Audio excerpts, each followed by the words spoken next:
Hi everyone, how you doing? It's Rev Paul here from Trinity Anglican Church and from The Sent, God's Church Deployed, with this week's Message from the Truck. It's great to be here with you on a beautiful Saturday. Wow, what a fantastic day outside. I was wandering around a little while ago, and the weather out there has got everybody with a smile on their face and a nod to each other as you pass on the sidewalk. It really is one of those great days to be outside at the end of February, just taking in some wintry fresh air, but also celebrating that gift of sunshine as we've seen it today. Listen, have you ever had one of those moments where you've just been so tired after doing something for so long that you just feel like you want to stop? Right? Maybe it's the old adage of, I've been working so hard to make sure that the kitchen is clean, and every time I turn around, the kitchen is dirty again. I just can't handle doing the dishes one more time. Or maybe it's laundry that's piled up over the course of time. And I'm not talking about, a week's worth of laundry or even a month's worth of doing laundry. I'm talking about the fact that, our adult lives are doing laundry every week, doing dishes every day. And it seems like sometimes there are tasks that we do that just don't seem to ever want to end. And there comes to a point where you just say, I just can't do it anymore. I just can't do it anymore. I think we've all had those moments, depending on where they are. Maybe you're just so exhausted with trying to keep the car clean or whatever else it happens to be. For the community that was surrounding Abraham and Sarah, the Israelite community that was a part of their faith journey, you have to assume that they would have looked to Abraham and Sarah and said, boy, they must be just exhausted. They must be so tired of trying. It must be just overwhelming for them. And I'm talking about not only the trying that they were doing, wishing so desperately that they had a son, but also the exhaustion of being faith leaders and being figures of faith for the community that they were leading. Abraham and Sarah were leaders in their community. They were looked to as pillars of how to believe in God, how to trust in God. And there had to have been moments where the community would look at them and say they must be just done. And I can't imagine that Abraham and Sarah themselves must have had moments where they felt like, was it worth it? Was it worth the faith that they had? Was it worth the faith that they held? And yet, there's no indication of that in Scripture.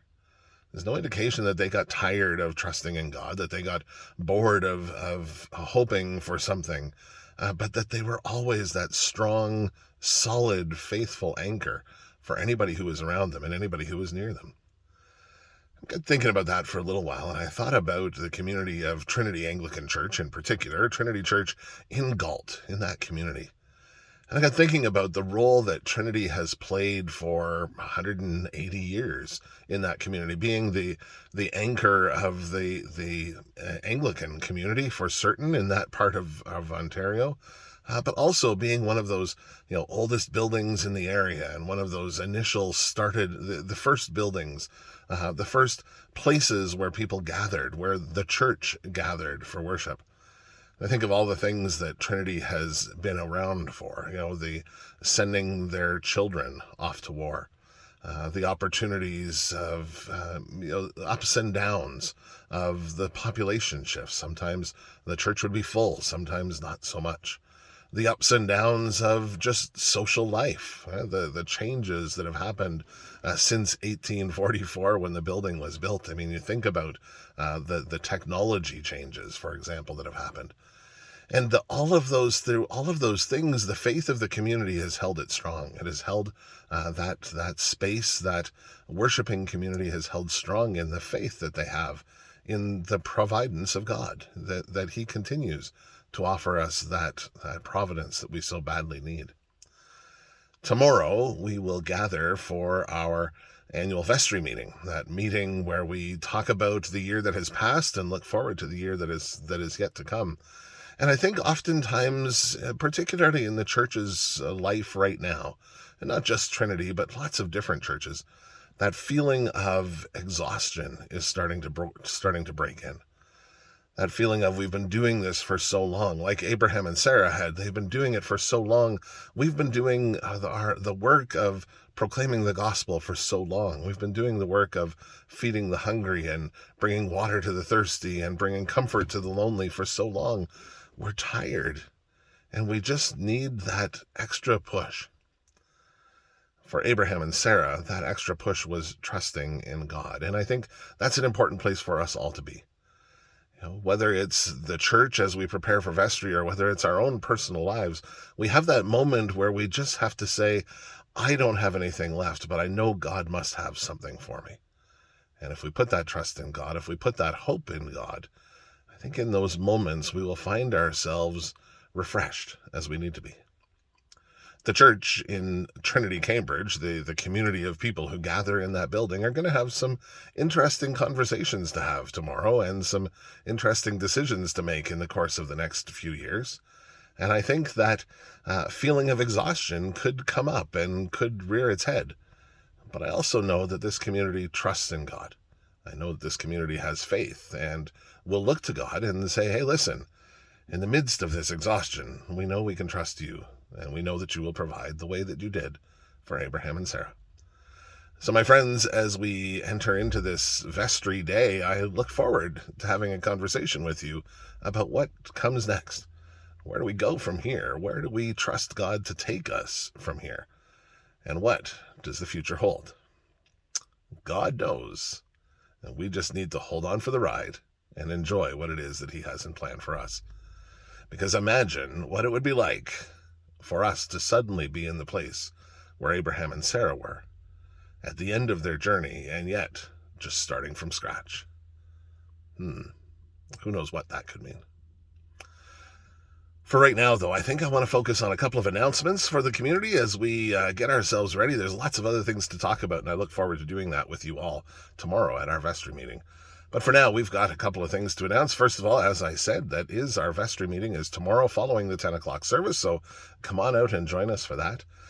This coming week, we have our book study. Our Lenten book study continues on Tuesday. That happens at 7 p.m., and this week we are traveling to Christchurch in Ayr.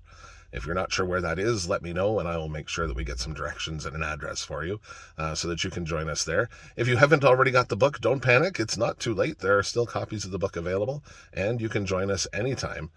Come on out and meet us at at Christchurch in Ayr this coming Tuesday at 7 p.m. On Wednesday, we have our regular lectionary Bible study. That happens at 2 o'clock in the afternoon, so I look forward to sharing that with you. Coming up in the next couple of weeks, I know we've got lots of activities going on. The one that I want to draw your attention to is the Newfoundland dinner that happens on the 9th of March. That's 2 weeks from today, as we celebrate and have a bit of a party, a bit of a screeching in and whatever else might come of a Newfoundland dinner. So that's Saturday, November the 9th, and that starts at 5 p.m. You need to make sure you have tickets for that, so contact the office to make sure that you've got a spot booked for that. There's lots of other stuff going on. I mean, on top of all of that, it is the season of Lent. We are journeying through this time of preparing for the celebrations of Easter. So I invite you to pray, to give, and to sacrifice just that little bit more as we make our journey towards that celebration of Easter. If you happen to see any alleluias kicking around, I know we've got most of them all taken care of last week on that first Sunday of Lent. But if you happen to see any kicking around, whether they're at the church or in the parish hall or wherever else you might find them, please do make sure you gather those up and get them to me, because I have a feeling that there may be more that are trying to jump out of the books and so on. Our young people will know exactly what I mean if you share this video with them. For right now, I would invite you to take the time to think about what comes next, to think about in the midst of the exhaustion of, I've volunteered for 50 years, 60 years, 75 years, and I'm tired. I'm worn out. God, what do we do here? Where do we go from here? Let's put our trust in God and see what that future might look like. For now, on this beautiful sunny day, I would invite you to keep the particularly shiny side up and the rubber side down. Blessings to you from this week's Message from the Truck. Bye for now.